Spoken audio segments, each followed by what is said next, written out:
Welcome to Comfort Crime with Lindsay Sanchez, a cozy mystery podcast where no actual crimes have been committed. Today, we'll continue Murder on Maple Mountain, a cozy mystery with an amateur sleuth, a second chance romance, and a killer who won't stop until they finished what was started 12 years ago. If this is your first time here, welcome! And please start with Episode 1, Chapter 1. Or feel free to start with the prequel short story, Death at Dogwood Lake. There is a link to both in the show notes. For everyone else, we'll continue to Chapter 9. But first, an update. Okay, so remember last time how I promised you I would have thoughts on the number 4 book in the Marlowe Murder Club series, Murder on the Marlowe Bell. Well, last weekend I actually spent my time at a writing convention instead of curled up with a book. Honestly, it was magical. There is something so special about being surrounded with fellow authors, people who understand the agony of plot holes and the joy of finally nailing that perfect twist. The whole purpose of this community and the convention is to lift writers up, and I left feeling so inspired and grateful. That being said, I'm only on Chapter 2 of Murder on the Marlowe Bell. I know, and even more embarrassing, I may or may not have hidden in my car during my lunch break just to squeeze those 2 chapters in. No judgment, right? We've all been there. So today, instead of having a book review for you, what I really want to say is thank you for being here. If you've made it this far with me, we are deep in Murder on Maple Mountain together. You're invested in catching Ivy's killer, you're worried about Rose and Georgia, and you're hoping that none of our beloved crew gets hurt along the way. But if there's one thing we know about mysteries, there is never just one to solve. So I'm not making any promises about who's safe and who's not, but I am promising that I'm so happy you're here, and I'm rooting for our cast right along with you. And I can safely promise a happy ending, because what would a cozy mystery be without that? Next week, I should have actual thoughts on Murder on the Marlowe Bell for you, and if you are a part of the newsletter, I'd love to have you hit reply and tell me the most creative place you've snuck in reading time. I promise I won't judge. And if you're not, what are you waiting for? Come join us. Last time, with the police convinced she's just a lonely girl with an overactive imagination, Georgia found an unlikely ally in Frank, Ivy's heartbroken boyfriend. Together, they conducted a dangerous backyard experiment to see, once and for all, if the cake Ivy stole was full of poison.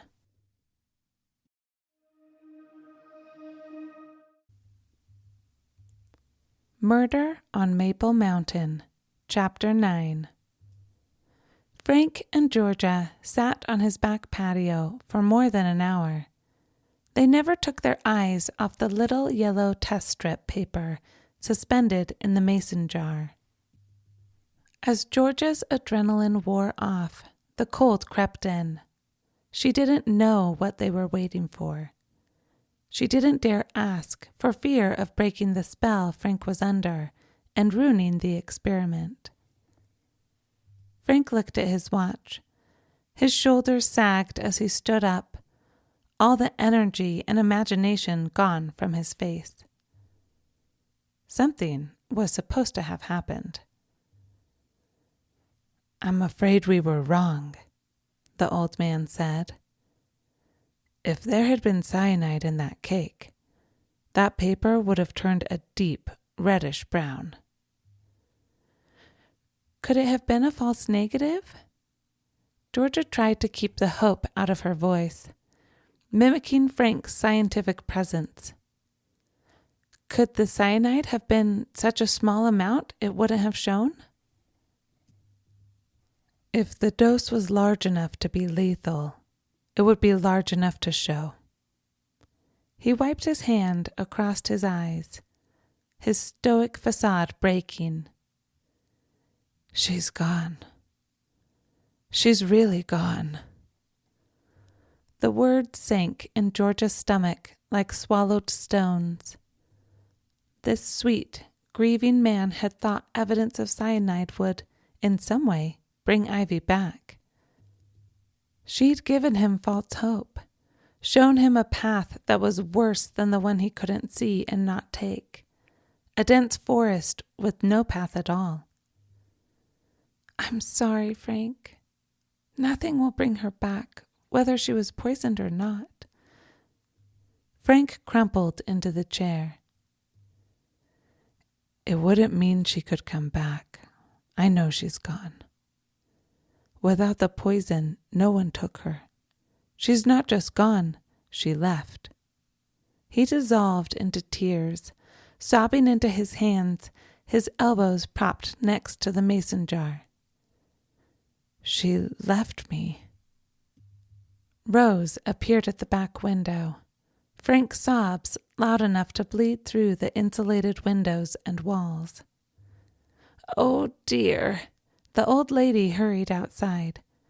What happened? Georgia froze in her chair in a way that had nothing to do with the ice on the patio. Her heart broke for the man in front of her, and yet all she could feel was relief.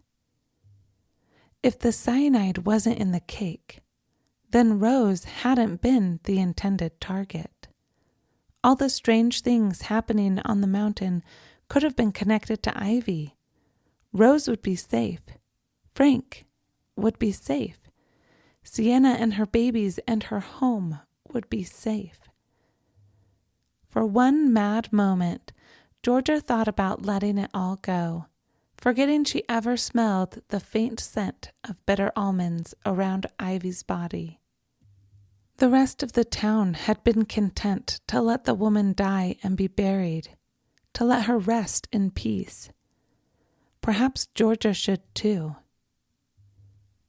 She's gone. She's gone, Frank muttered into his hands, sobbing, shoulders shaking. She left me. For the town, even for herself, Georgia might have been able to let Ivy's unusual death go. But for Frank, for that sweet old man, for so many reasons, Georgia still had to find the killer. It takes time, dear. This isn't your fault. Rose handed the jar to Georgia and shooed her back to the door. I told him about the poison. Go home, dear. You need your rest. Rose gave Georgia a pat on the shoulder before turning to Frank. You loved Ivy when nobody did. She wrapped her arms around his once strong shoulders. Georgia went inside. She shouldn't have come. She'd thought she'd trip on Frank's threads of tension, grief, and pain that wove through his home. She thought she'd stumble and fall, break something beyond repair. She hadn't tripped on a thread. She'd broken it. She'd broken Frank. A knock came from outside. 3 sharp taps on the front door. Georgia put the jar on the counter and rushed around the stacks of books and antique tables to the entryway. She peeked through the peephole out of habit. Whoever was on the other side, she'd let them in. Her relief and peace of mind had come at Frank's expense. A black beanie and a friendly smile shone through the tiny peephole. Sean. Her fingers fumbled at the lock, and she threw open the door, practically falling into his arms as she stumbled across the threshold. Better to be with him, in his arms, than alone with her guilt for another moment. "Everything okay?" He gathered her in his arms, steadying her against his body. "He's so sad. I made everything so much worse." Georgia let him hold her, hug her, for a moment. She should be comforting him, but he was her support, her stability. "I'm sorry." She stood, gently pushing him away. "I should be the one asking if you're okay." "I'm okay with you." His deep voice was smooth and sweet as syrup in the cluttered room. "You make me feel better." Georgia wanted to scoff and tell him to get real because he didn't even know her. But in that moment, she got it. Just being with someone eased her sickness. A little. "This is a good look for you." He lifted Rose's coat from Georgia's shoulders. "I'm guessing there's a very cold old lady outside. Wait here." He took the coat to Rose, said something to Frank, and came back inside. He's in good hands. He shut the door and walked to the counter. "She'll bring him inside once we leave. She wanted me to hide this." He took the jar from the counter and put it in the cupboard. "And she asked me to walk you home." He came out of the kitchen, rubbing his hands together. "He can't even be in the same room as me." This wasn't about Georgia. She knew that with every fiber of her being. And if what Frank needed was to never see her again, she'd respect that. But if there was something she could do to help, to make it better, she had to try. "It's not that. She's worried about you. So am I." "I'm fine. I just want to help." "Come on." Sean opened the closet in the entryway. "Let's get you a coat." He rooted through the hanging coats, the smell of mothballs and dust wafting out. "I'll be fine on the walk home." "It's freezing out." He held up an old ski coat. "Put this on. I'll bring it back to Frank tomorrow when I stop by." She let Sean slip her arms into the heavy coat, tucking her hair into the hood. She didn't have the strength to argue anymore. How could trying to help, trying to catch Ivy's killer, cause more pain? "Nice and cozy." He zipped it closed up to her chin. "Let's get you out of here." They walked outside, following the road to Sienna's cabin. "What happened back there? With Frank?" "It's a long story. The last thing Georgia wanted was to do a recap of the disaster." "We've got a few minutes." He gestured to the icy hill they had to climb down. "I don't think Ivy died of a heart attack." She said it in a rush, letting the words run out of her. Like if they flowed quickly enough, they'd run away and leave her alone, taking her shame with them. "Why?" Sean stopped and looked at her. "You've heard the rumors." Georgia could see it in his eyes, that look, like he was trying to decipher the crazy. "I'm not obsessed with crime. A lot of people listen to true crime stories, and Frank and Rose, they thought so too." "Frank and Rose are facing their own mortality." "Rose isn't that old." "No." "Barely 60. She got sick after Tom died, and Eric, when he went to prison. She got really sick when they took little Ryder away. I think it almost killed her." "Ryder?" "Tom's son. The court awarded custody to his aunt after everything. That's so sad. Sean tucked George's arm through his, steadying her down the slippery slope. And when they lost the Dogwood nursery battle, that's when the autoimmune diseases started. Georgia breathed in the sharp, crisp, cold air and sighed out. She's just never been the same since. I had no idea. Sean helped Georgia down the icy steps, her hand completely swallowed up by his warm, coarse one. Do you have keys or a code? Sean brought her to the front door, squinting at the deadbolt with the digital keypad. The side door is open. A bat nested in the boot room last year, so we got in the habit of going around.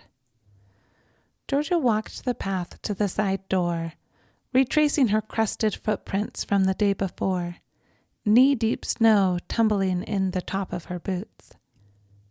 2 days. It had only been 2 days since she'd found Ivy lying among the pumpkins. It felt like a lifetime. Sean hung back, loitering by the front of the house. Would you like me to leave? His voice was unsure, like he didn't know if he should stay. No, Georgia called back, surprising herself with a quick answer. She didn't want him to go. She didn't want to sit alone in her sister's house, curl up on the air mattress on the nursery floor and stare at the dark ceiling with nothing but thoughts of Ivy and Frank and Rose to torment her. Stay. I was hoping you'd say that. He smiled, so big and bright, it lit up the night like a full moon. What we need is distraction. Georgia was about to protest. What she needed, apparently, was a reality check. Let's go for a swim. He pointed to the brown cube in the corner of Sienna's deck. The few times Georgia had come and gone over the last days, with all the commotion of Ivy's death and funeral, she hadn't noticed it. Her sister had said she was getting a hot tub. Georgia didn't think she'd actually go through with it. Oh, my parents would die if they knew. And Nikki would be even more excited when he came for Christmas. They don't like hot tubs? They love them. They always talked about getting one. They just never got around to it. I guess that's why I didn't think Sienna was serious when she said she was getting one. Just for tonight? He took both her hands and looked deep in her eyes. Let's forget about the last few days. I can't. Georgia took a step back. She didn't want to stay there alone, but jumping in a hot tub with a man she barely knew, with Frank still crying down the street, was a level of low she couldn't stoop to. I would love a break. You have no idea, but that's too much. It's too soon. Please. He pulled off his beanie and ran a hand through his hair. I need a distraction.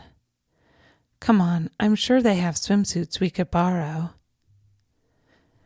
We could talk on the couch for a bit. Despite herself and the weight of the evening, of the last 2 days, Georgia couldn't stop a small smile as she opened the side door. There was nothing more she could do tonight. No more leads to follow. No more grieving men to torment. If nothing else, it would make Sienna happy they'd finally spent time together. After all those dates she tried to set them up on, even if they were both miserable. Georgia set a log on the fireplace and reached for the matches. Here, let me. Sean struck a match, letting it burn under the self-starting log. Thanks. Georgia opened the flue, the comforting smell of smoke filling the room.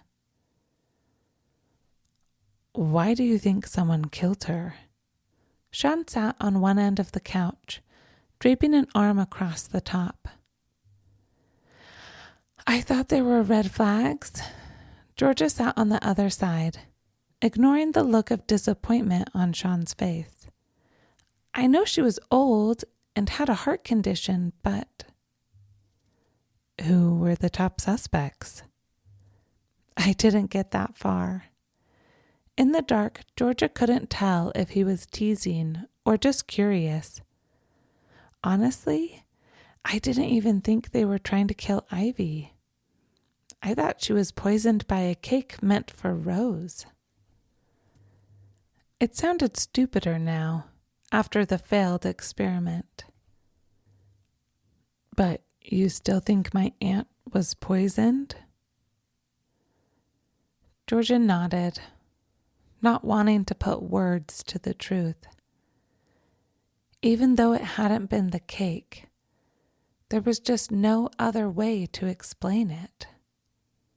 Nothing else would have given that scent of almonds. There are plenty of suspects. Even I'm a suspect. What do you mean? Georgia pulled a blanket from the armrest and wrapped it around her shoulders. Haven't you heard? I'm just the ski bum. I come here every winter to freeload off my aunt and snowboard. Not all of us can be cops and hedge fund managers. His voice broke, like he could barely keep from crying. I'm sorry. Georgia slid closer, till their thighs almost touched. She slid her hand in his. Despite her guilt about Frank, a little thrill ran through her. Maybe it was the sleep deprivation, or the fact that she hadn't held a man's hand for over a year. Either way, it was clear she'd been hung up on Jake for far too long. Whether he'd actually broken up with April or not, he clearly hadn't been sitting at his home for a decade, waiting for her to get up the courage to call. He wasn't the one walking her home. He wasn't smiling at her like she hung the sun and the stars. The man in front of her was. Thank you. Sean leaned back, putting his arm around Georgia. He pulled her in, fitting her into his side like it was the most natural thing in the world, like they'd sat like that 100 million times. I'm really sorry about your aunt. Georgia rested her head on his shoulder. If they hadn't been talking about his aunt's death or worrying about Frank, sitting here with him would have been nice. Why would you be a suspect? I'm set to inherit everything. He laughed, a dark chuckle. That's why April flew out this weekend. A Hail Mary to get into the will. She didn't know how hopeless it was. We all thought she had more time. Georgia stiffened, the fire and blanket suddenly doing nothing to chase away the chill. Sean had just admitted to the biggest motive, and a timeline. Ivy had plenty of enemies, but nobody had a reason to want her dead now. Unless she'd been planning to change the will. The town had spent the day putting together a proper funeral for Ivy, rushing it for the family. Yet Sean, her own nephew, sat there laughing about her will, while Frank cried down the street. Who else would be on the list? Georgia asked, pulling her hand back under the guise of adjusting the blanket. She didn't want it to be too obvious that he was a suspect. And as much as she wanted comfort tonight, as much as she needed to forget about the last few days, she couldn't ignore that scent of bitter almonds near Ivy's body. She couldn't ignore how easily Sean seemed to be able to brush off her death. He hadn't even seemed shocked at the thought of someone wanting to kill her. Sean had been joking, but suddenly he was at the top of the list. He certainly had motive. But had he had means? He wasn't anywhere near the farmer's market on Thursday. Of that, Georgia was sure. A lot of people hate her, but my money would be on one of the criminals she put behind bars in her glory days. Before Georgia could process his casual dismissal of his aunt's death, a heavy knock pounded on the sliding glass door behind them. Georgia jumped. A dark shape stood on the snowy back deck. Jake? She squinted through the glare of the firelight. Sean's arm tightened around her shoulders for a second. She pushed him away and stood up, crossing the room to the glass door. Are you kidding me, Georgia? Jake stepped in as soon as she slid the door open. What are you doing here? She asked, wrapping the blanket tighter around herself. I've been waiting at Rose's house for over an hour. He glared at Sean, who sat, unconcerned, on the couch. Lisa sent me. She was worried sick when you ran off. I thought something had happened to you, and here you are sitting by the fire with him. I'm so sorry. If you haven't noticed, Sean broke in before Georgia could apologize. She doesn't owe you anything, so maybe you should back off. Sean's shift, his tone toward Jake, made him unrecognizable from the man who'd cared for Frank and Rose and walked her home. The hate on their faces was just one more rock on the pile of stones Georgia had collected that day. Whatever competition they were in, or mean-spirited history she was being dragged into, she wanted none of it. She had enough of her own mistakes to deal with. Jake, I'm sorry I didn't check in sooner. My phone was on silent. I didn't even think about it. And Sean, thank you for walking me home. Georgia folded the blanket and put it back on the couch. It's been a long day. I'm going to call it a night. You don't have to let him ruin this. Sean stood. I'll text Lisa and let her know I'm okay. Georgia opened the door, waiting for both men to leave. Just like that, she was alone. The little tension the fire had eased rushed back, along with the knowledge that because of her, Frank was in a full-blown panic attack, and Rose would have a sleepless night helping him. She pulled out her phone. 13 missed calls and 26 unread texts, most of them from Lisa. Georgia shot off a message, letting Lisa know she was okay and that she'd call her in the morning. There was a voicemail from her dad. She called him back, eager to hear a friendly voice and news of sunny Arizona and their bridge club, or details of the dinner they'd hosted last night. Anything, literally anything, that didn't involve Dogwood, Maple Mountain, or the death of Ivy Whitehouse. Dad? She said, as soon as he answered the phone. Georgia flopped onto the blow-up mattress, the smell of smoke on her skin and hair seeping into the blanket beneath her. Georgia, why did I just get a very angry phone call from Officer Briggs? Oh no. There wouldn't be any escaping the damage she'd done at Dogwood tonight. She really should have listened to the message before calling him back. What did he say? Georgia asked, like she didn't have a good guess. Like there weren't only 2 reasons Officer Briggs would be calling.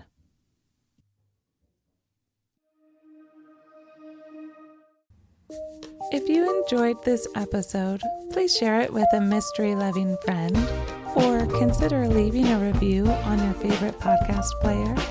Most of all, thank you so much for being here today. I loved it, and I'm already excited for next week.